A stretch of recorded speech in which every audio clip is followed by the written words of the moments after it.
Welcome to Stop Now. I'm JK. We are going with Truth or Dare this week with a recorded episode on Juneteenth with our team members. Let's play that out for this Independence Day special. Welcome to Stop Now. I'm Nate. And I'm Melissa. How you doing, Nate? How's everything today? We are back. We took some time apart. But you know that like that sometimes that's what families do sometimes, Melissa. You know, you Absolutely. take some time apart and then you come back together and it's better than ever. So I'm glad to be back here with you and all of our friends this week and everybody watching. And happy Juneteenth, by the way. Like at the Absolutely. time of this recording, it is Juneteenth.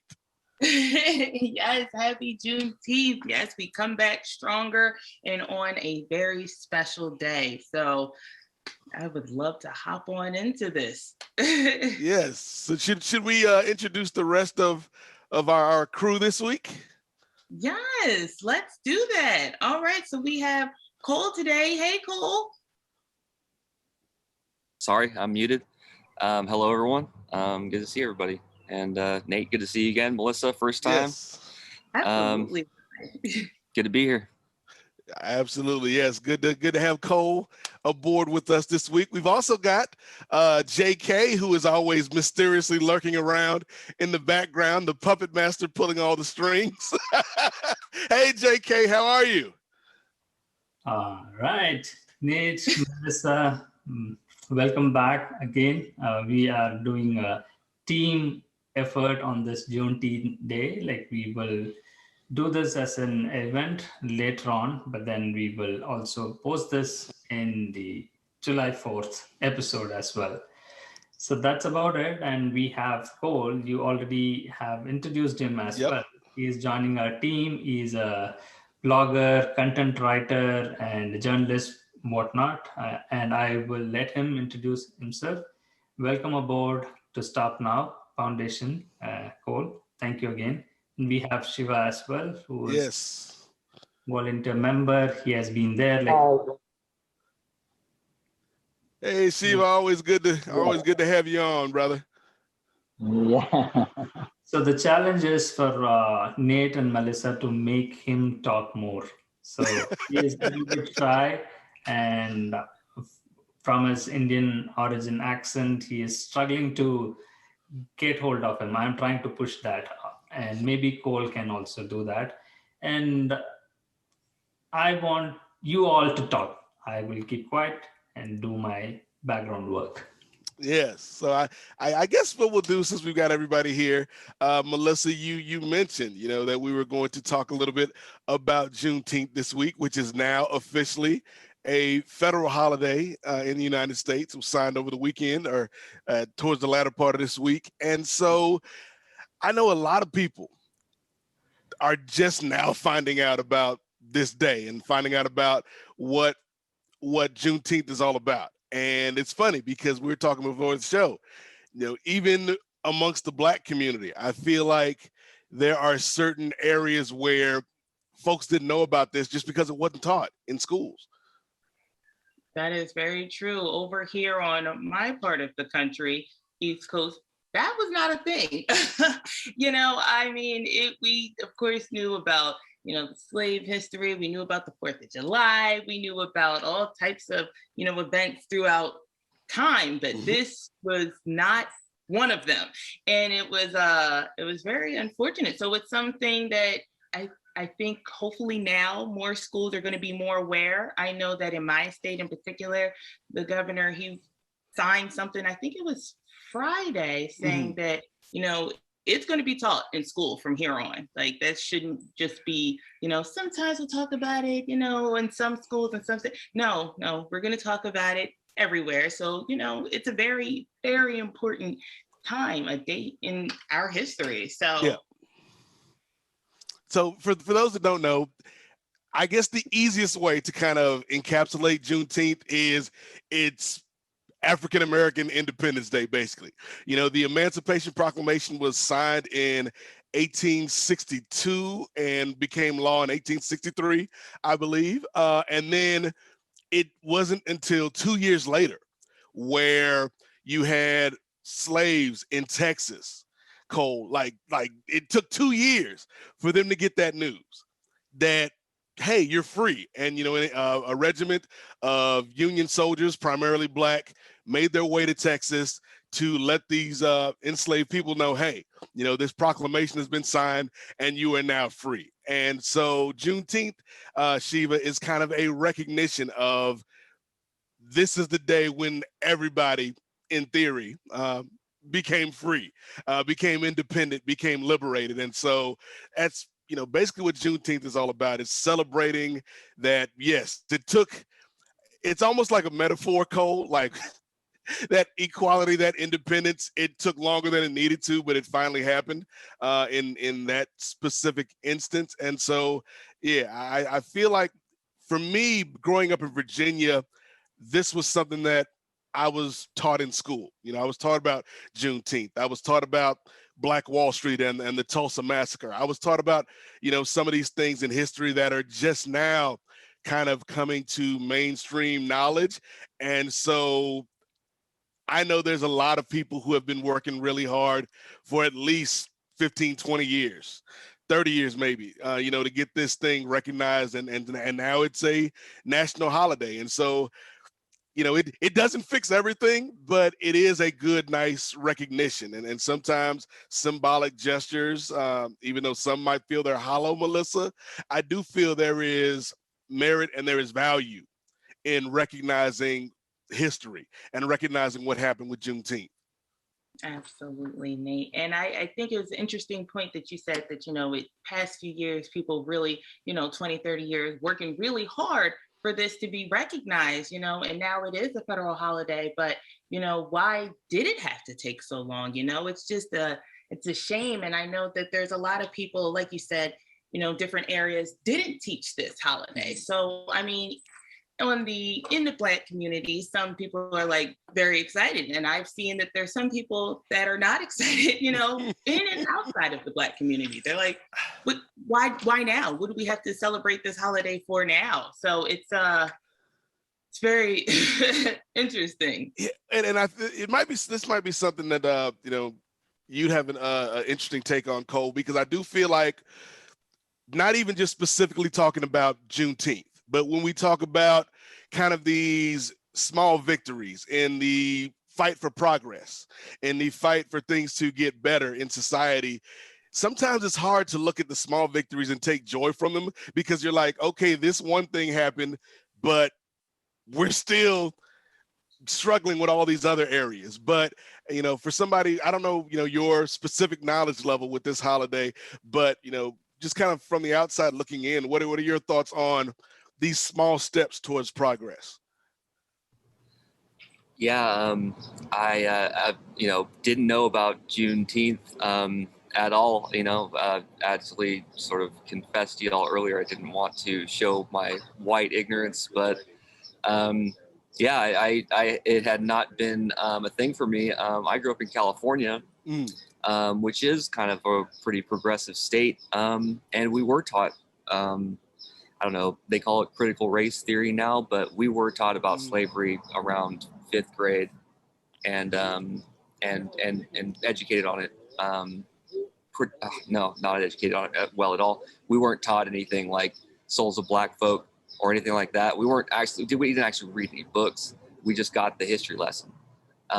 So I don't know if I've got so much to say on the topic. I've been right there with you guys, like from day one. Yeah, the Tulsa thing was terrible. It's the worst thing ever. And I think that's like the crazy part about that to me, Cole, is again, like I learned about that in high school, but I know my experience is not, the norm in America in terms of, teaching what now would be known, I guess, as you said, as, critical race theory.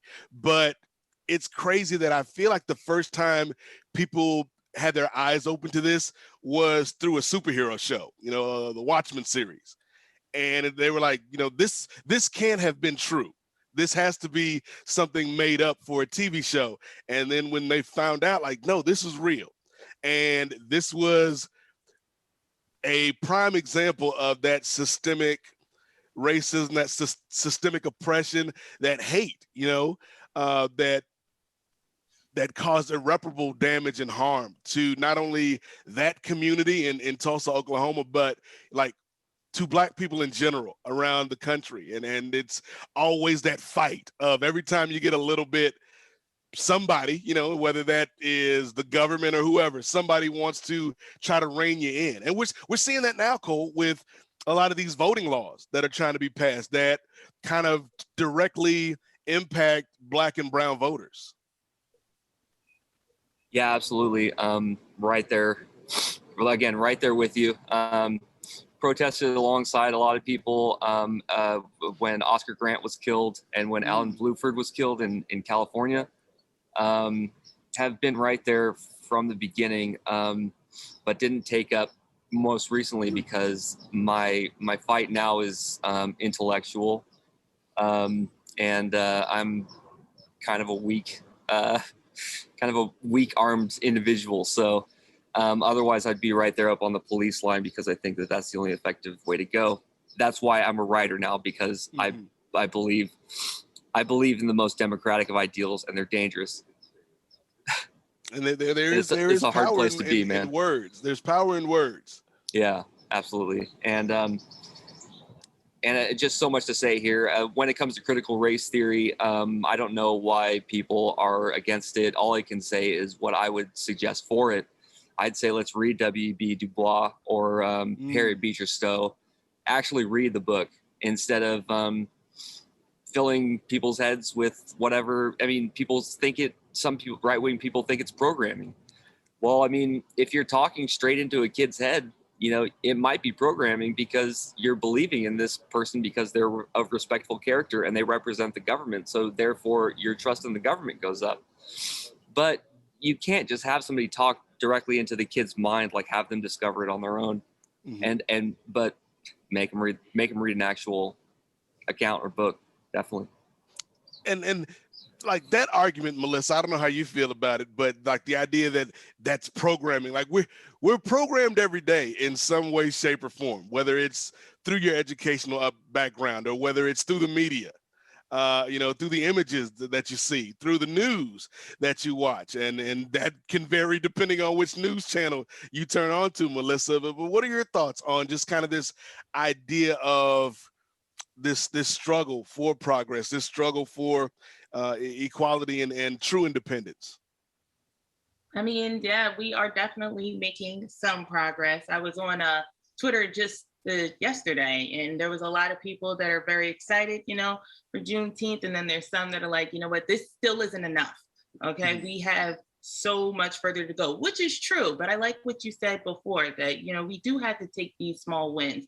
It's very unfortunate that we've had to wait so long for so many different things in our history in America that we've had to wait for. But I mean, we should be taking these wins and be happy and just know that there's change coming. And I do believe that it's going to get better over time. Hopefully it doesn't take so many more years for us to be, you know, treated better, seen equal, and others, you know, races to be able to be educated. Because I mean, like with the programming, a lot of things that weren't taught in the in school or something, you have to be taught with your family. So that's another thing that, you know, somebody will program their thinking because of the way that their family talks or the way that they, you know, act and look into things. Or so it's just, hopefully things will improve in the very near future and we will just keep getting better. Yeah, well, not to make. Yeah. Oh, go ahead. Just to lighten the moment, right? So I'm trying to make it more fun. Yes. We have a white person in our team again. I'm just picking on Cole. Cole, are you trying? Is that real? Like, are you white or a mix of some race? I don't know who more about you. I'm just Cole's ethnic background. Right? Are you Hispanic or something? Yeah, I am white, and I have, like a lot of white people, a little bit of lineage in Native American and Black heritage. Because of the not talked about history of how our culture's mixed. Yeah, Right. like that. That is definitely a thing. We That got a is. lot of culture in there, but some people don't want to talk about it, and it's forgotten history. I love how there's like ancestry.com and you're like, oh my gosh, it doesn't I'm related to this person Well, and that person. yeah, I was gonna say, and then again, not to make light of this situation, but there's a reason there's so many Black people named Washington or Jefferson or Franklin. Like there's reasons for that, and all of those reasons weren't good. If you can look back in history. But another thing, Melissa, it's interesting that the last two federal holidays, and I believe this is correct, and somebody can fact check me, but the last two federal holidays that were introduced were Martin Luther King Day in 83, 84, somewhere around there, and Juneteenth this week. And so, again, like these are small things. These are, I guess you could say symbolic victories, but I do think there's merit in recognizing the struggle and recognizing somebody else's pain. And, I do want to bring Shiva in here because I think, Shiva, one of the biggest things is even if you don't particularly understand where somebody else is coming from, I do think there's value in listening to their story. There's value in, kind of seeing, putting yourself in their shoes. Yeah, I if I can speak up a little bit, the tears were real, and I am kind of an emotional person, to be honest. But as a writer, I consider myself to be very dispassionate and logical. But as Lemmy Kilmister would say, if it ain't dangerous, it's not rock and roll. So I like to write dangerously. I like to write so that it's damn near illegal, but no cussing. So if you can consider that on an intellectual level, then you might start to understand the style of writing that I use. Yeah, but also appeal. I speak from the gut, and I hope a lot of people identify with it. And I do think there's something, like you're saying with the tears, Cole, that this may not directly affect you or impact you your day to day, but there's empathy, and I think that's something that we've lost in this country is the ability to empathize with other people. And again, like I was saying, Melissa, to put yourself in somebody else's shoes.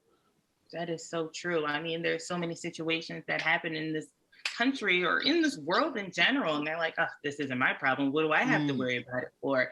But I mean, it's your neighbor's problem. It's your friend's problem. You just because it doesn't directly affect you doesn't mean that it's not your problem. I mean, it's just hopefully we do get some of that empathy back, because I mean, not just with race, but I mean, even what we do now, stop now because there's so many people overlooking situations that feel that it's not their problem. And it's the empathy factor is like non-existent, and I'm hoping that it does get better. I think with so many things that's happened in just the past like 2 years alone, because we were home and we didn't have anywhere to go but to look at our phones so much and watch the news, and people are like, oh my gosh, the Black people really are going through so much. We've been going through so much. This isn't new. It's just we have more time to watch these things, and we have phones that are everywhere and cameras and reposting and everything like that. So it's not a new struggle that we're going through. It's just, it's our eyes are more open, and I see people are starting to feel, more emotional about what is happening and what has happened. And it's causing more people to read into things and look into, podcasts and audiobooks and movies and educate themselves. And I think that is extremely important, that we just, you never know everything. Okay, just continue to educate yourselves. Yes. So on that note, right, I just want to get on to the context of how outsiders view America, right? So just like Indians, Shiva can subscribe to it, like they have their own problem in their country, right? So it is more diverse and more culturally impactful for centuries. They have been oppressed through casteism and other things, right? So they have this higher caste and lower caste, and similar kind of how Black people have been enslaved. They have their own struggle.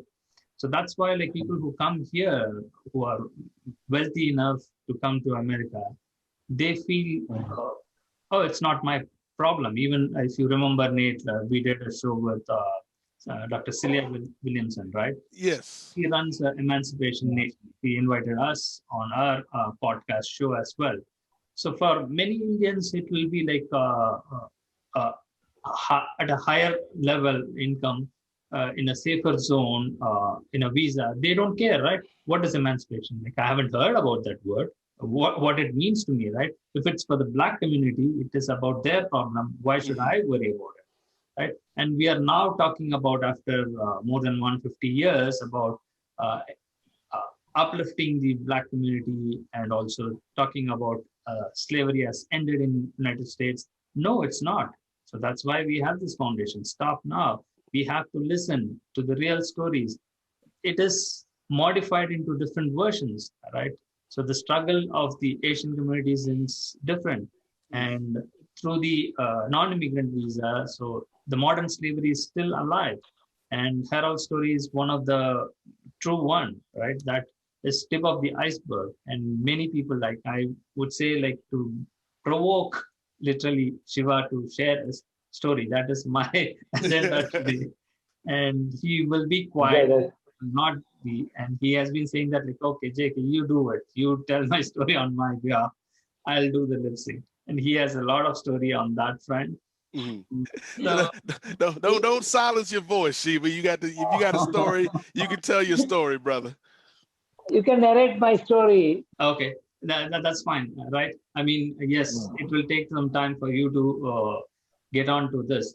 So what I was trying to tell, like, Nate, so what is emancipation, right? Let's focus on that. So is this related to, because we know that, like, we discussed about racism, and racism is going to be there. It's not going to be eradicated. So the only thing is, there is nothing wrong in racism, but racial discrimination, how we discriminate people, wealth distribution, and giving opportunity and not suppressing people are the crucial thing. How do we stop to get? It has to be from the both the end, right? So right now, if we all come together and say, like, we are all good and we won't do it, what about the people who are left out, right? So there is always going to be someone who is going to defend their position and say, like, well, I'm right, right? So white is not white here. So white is like supporting the Black, and he is more emotional, and he is connected to social justice issues. But what about people who are racist, who are like, I don't want to take his name, right? Nate will say, like, Trump is like kind of the pinnacle of all those people who are in that agenda, right? So they justified still that. Right? Even in Texas, right? I read an article saying that how this holiday is kind of a waste, and the federal spending of so much is being wasted on this, blah, blah, blah. And some of the House representatives, they even signed against it, right? So we still have those kind of people, right? Waiting for their turn to attack back. So it's always going to be there. So how do we then find a middle ground? How do we find, like, even justice? Is that even real? Well, I think whenever and we talked about it a little bit earlier, whenever you try to make progress, there's always going to be some pullback and some pushback from people that want things to stay the same because it benefits them.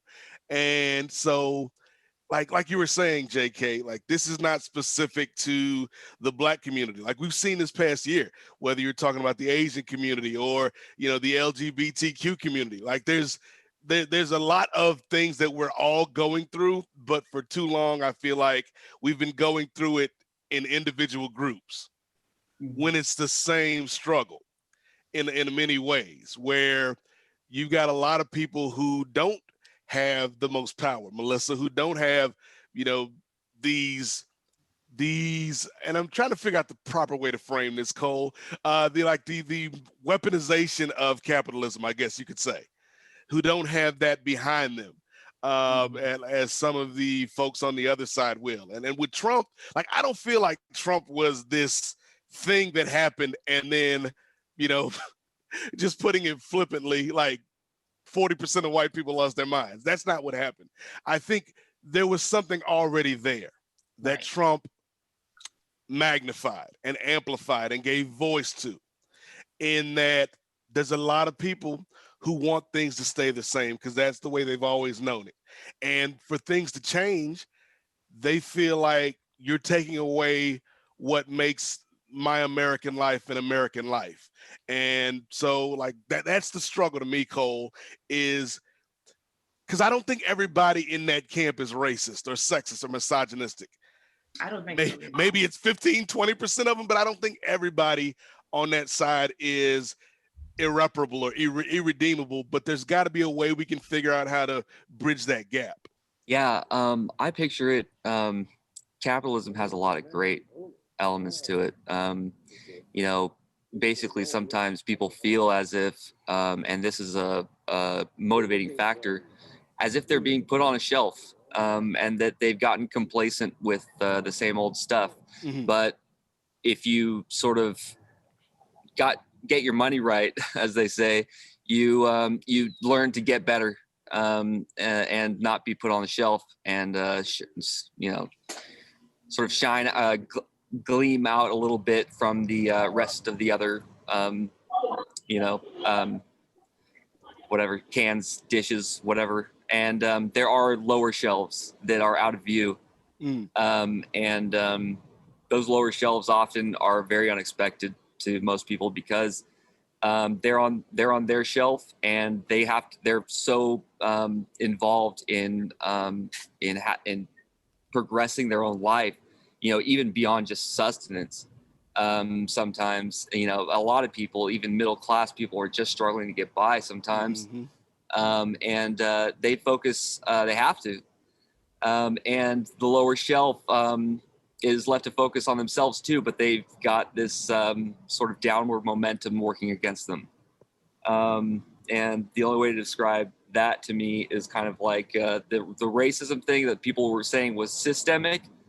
Well, it's not taught, I don't think. It's more shared. It's not systemic, it's endemic, which means it's shared by small communities that spread it, certain families that gain a foothold, and it's just an accident. It's just something because people have, and I'm gonna go ahead and say this right now as like probably, you know, being the most honest white person I can be, that in my mind there is a natural racist element, and it says whenever I see another black person, I think different. And that is just a natural thing that's genetic. And I don't necessarily have to work against it, but I recognize it. And there's a certain voice in your head sometimes that tells you what to do. And you can either listen to that voice or not listen to that voice. And some people listen to it all the time. And the genetic tribal voice in my head says different tribe. And that's the tragic nature, that I'm trying to be as forthright as possible, and to my detriment, I don't care. I mean, I understand that now. I'd love to hear Melissa's thoughts, because I also, you know, neglected to mention like the component of being a woman in this country that is, you know, set up by men and kind of for men at the end of the day. But getting to Cole's point, I do recognize what you're saying, you know, because it's something that I've had to kind of be honest with myself about when it comes to, you know, my brothers and sisters in the LGBTQ community, because that's, you know, in my mind, that could be something seen as other. But at the end of the day, yes, that you might be in a different tribe, but I feel like there's more that, and it sounds like a cliche, but I feel like there's more that connects us than that which would make us separate from a cultural standpoint. Well, like you're saying, empathy is something that isn't taught in school, We like are sort of forced into this social conscience that is kind of doubted because it comes from the government that's telling us to do it. But and I've always been a rebellious kid from day one. But there's some things that I didn't necessarily rebel against because they had value. Now you can't, like I said, you can either listen to the voice or not listen to the voice. Mm-hmm. And sometimes, you know, you're not sure which to do, but the best policy is to recognize there is no voice, and that to be who you are is to ignore the positivity or negativity of the voice and follow the logic that is behind it or away from it. So empathy basically encapsulates a logical value that is not expressed in reason to most kids.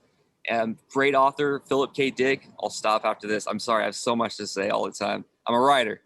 So blabbermouth or whatever. So Philip K. Dick wrote the book, Do Androids Dream of Electric Sheep? It was later turned into the movie Blade Runner.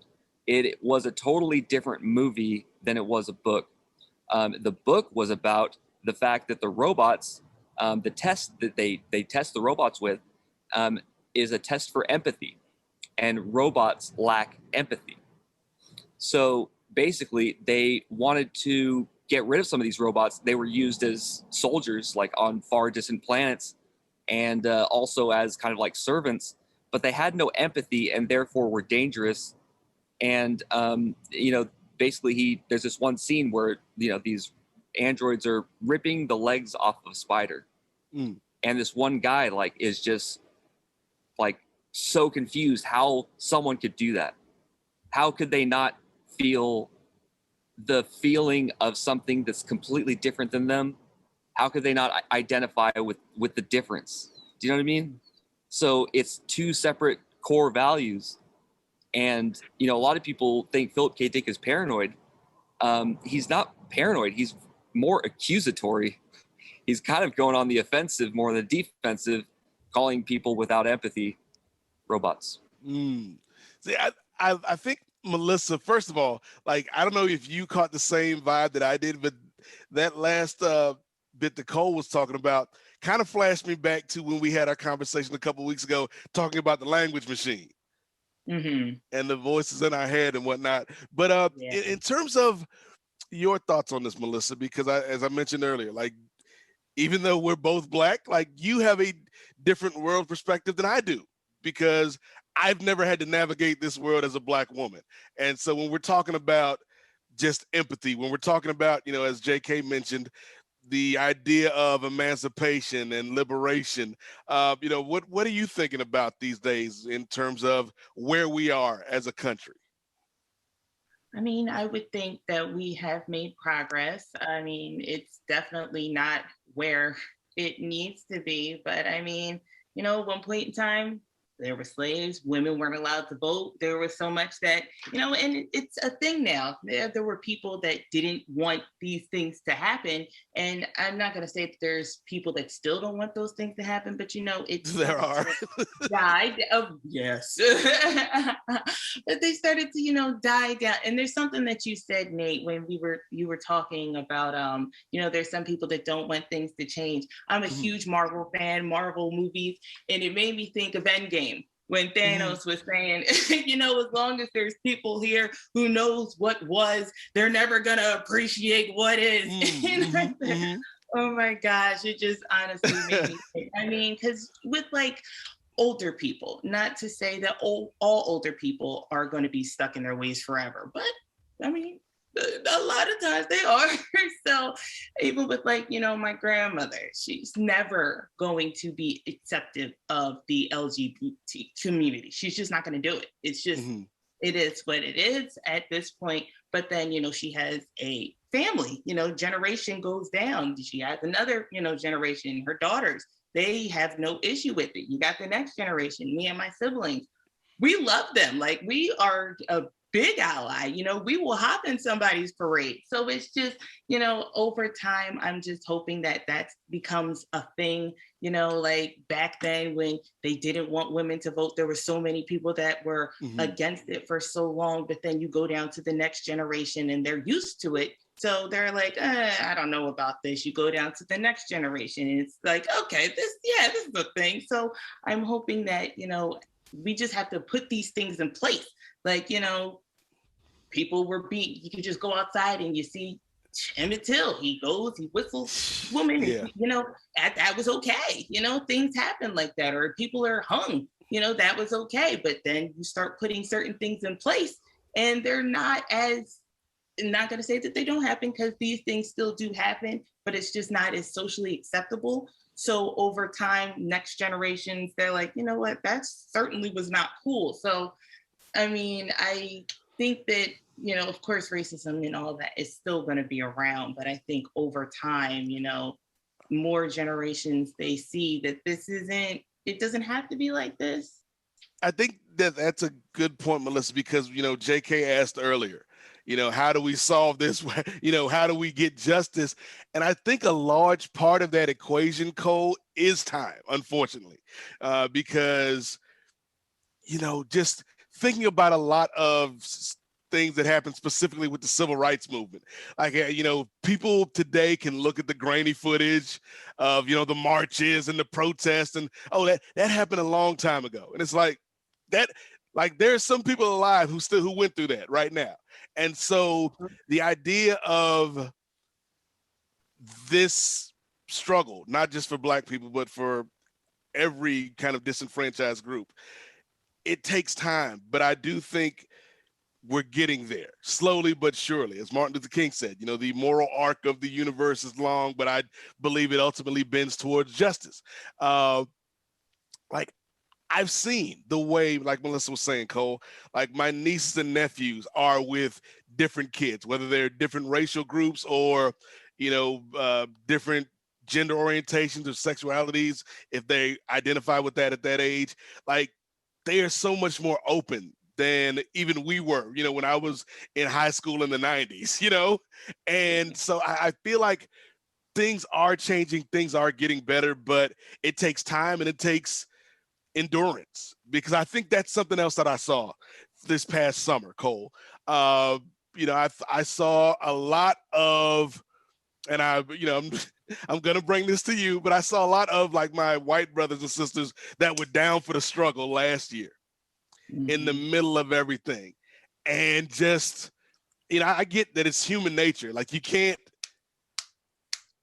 wears on you, keeping up that fight. And so I've noticed this year, like if I had 200 people on my social media that were active and looking for book recommendations and looking for places to protest, now it's maybe 100. And next year it might be 20 out of that initial group. And so I think it takes time, but it also takes that commitment and that endurance, and it takes community, because I don't think you can do it alone. Like you'll drive yourself crazy trying to fight the fight alone. You need community. I have so many things to say. I was gonna say I left you a bunch of topics on the table.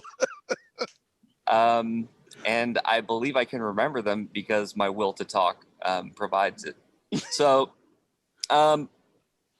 I want to address the dissenting voice a little bit of people who believe that or maybe we are being too sympathetic or empathetic and being too emotional.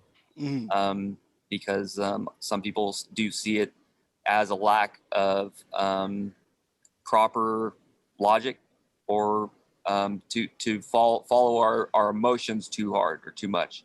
And I want to address that voice in saying that the question is racism real? And you can see by psychological experiments in the hiring process that it is. So, and just naturally, and I won't even speak of the other unnamed groups that are also discriminated against, because right now we're talking about this one. Also, the Indian and Chinese perception in the hiring process. is racially charged as well, and a little bit more complicated. But let's go with one. Cole, just Yeah. jump in on that, right? So we will be, Melissa, I'm taking the timekeeper thing, right? We can go on and on for hours together on these topics, right? So let's try to wrap it out in a quicker format in the next 5-10 minutes. I didn't even notice. Like this hour has flown by. Yeah. It has, but I started looking at the time for a minute. So yeah, I was thinking that, JK. I do philosophy discussion groups, and we go on like 2 or 3 hours. Is this only an hour? Yes. We don't want to extend the talk shows for more than an hour.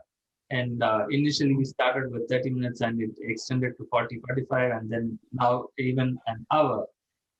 I would like to also hear what Shiva has to say. I am about to do an interview and write an article, but would definitely like to hear the first public talk about maybe the H-1B and the immigration of what are called non-immigrants by the Department of Labor.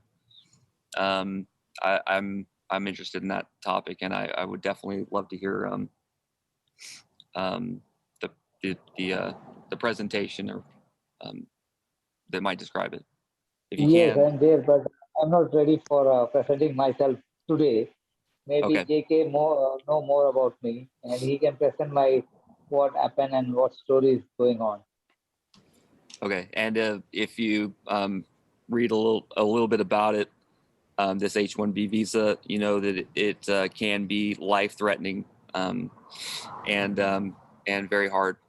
So that's the world we live in. It's a dangerous world, and some people submerge themselves in danger to feel cool, and some people were born there. So I talk in these sort of platitudes and things that just sound powerful, but I like to be more logical. And when it comes to logic, I do analyze stuff like racism and even the H-1B visa. I have a master's in applied mathematics. I took graduate level analysis, statistics, and differential equations. But there's no job that is right for me, and I chose writing because of the logic behind it. So just to introduce myself, I'll go from there. So you have this problem of racism. How do you solve it? You have affirmative action measures.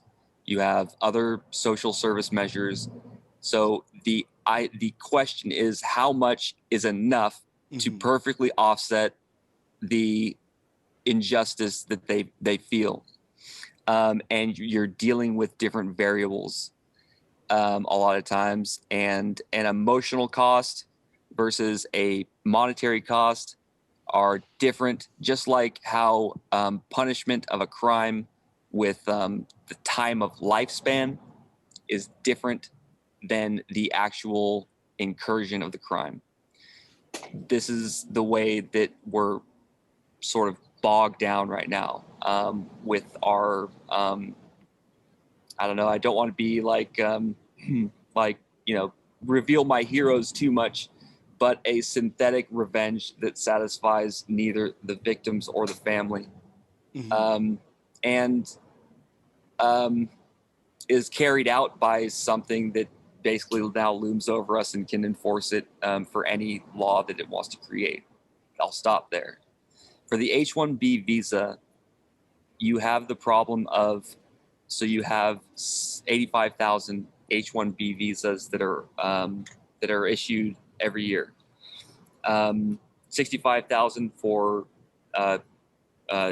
people with a bachelor's degree or immigrants with a bachelor's degree, non-immigrants, and 20,000 for individuals with a master's or above. So those people are usually hired for jobs that don't necessarily require the bachelor's, or that there are tons of other people in America that have a bachelor's too. The job displacement of Americans isn't necessarily like exaggerated, but it has been estimated by a study that I wrote an article on. But no real concern of mine is greater than making immigration reform, I guess, and the H-1B visa dealt with in a logical way. And how do you do that? Well, you probably have to, because of how it was abused. I mean, there's this reporting program by the Department of Labor that if you have to write a statement to the Department of Labor saying that you actively applied or actively sought other applicants. You will not use them for jobs that are, that require less than a bachelor's. You will pay them prevailing wage equal to the same that everybody else is, the average that everybody else is paid, or the highest paid worker of the same rank, and the greater of those two. And the employers have to promise this. But something goes wrong where the employer maybe promises and there's no check system, or something happens because we've heard I've heard stories. I already interviewed Harold D'Souza, who has a story about being paid nothing at all and living in a hotel, like a dingy hotel that was provided because he had no money, but had nothing, like no microwave, stove, and was forced to live there. So, and for nothing. Yeah, cool. On that, right? We already did an episode on that. We will take this further during our campaign and the other project that we are focusing on, where you, me, and Shiva, we can explore that with the social experiment we are doing. So let's jump into our next topic before we end this call for this week. Nate and Melissa again. So they have been with us for the long-standing warriors, first off now. So to honor them, they will be completing a year almost, right, Nate? So, yeah. I was waiting to hear your thoughts, but no, nothing. I'm just happy Juneteenth, and I hope people go and do some more research. If you don't know any certain things, then yeah, because I know I am. And yeah, that's all I got. Yeah, I think that's a good point, Melissa. That's a good place to kind of leave things, educate yourself. Like, if you don't have to wait on a school to educate you or the government to tell you what to think, read a book. It sounds simple, but just read a book, read an article. Like Cole was just talking about the H-1B. I think that's something a lot of people still don't have a lot of information on, and there's articles out there that you can read. There's interviews with people like Harold that you can look at and find out information about these issues, because I do feel like awareness is an important part to this, because you can't be empathetic to something if you're not aware that it's going on. And so we need to raise awareness so that people can start to build that empathy and can start to work on these things. But no, this was a good show, Melissa. Like, the time flew by. It's glad that we were able to bring Cole into the fold this week, and Shiva and yourself, Melissa. And yeah, so happy Juneteenth. And Cole, any final thoughts? Welcome aboard and welcome to our team. Yeah. You can stop now. We can hope you will do wonders, and you can pair with any of us whenever you are available. And I am focusing on my Truth or Dare, which is still there out, and Melissa and Nate has not helped me out on Sunday mornings, so I'm still struggling to pull my strings out on the Truth or Dare and talk shows. That was the wonderful conclusion of this week's episode. See you all for next week. Bye for now.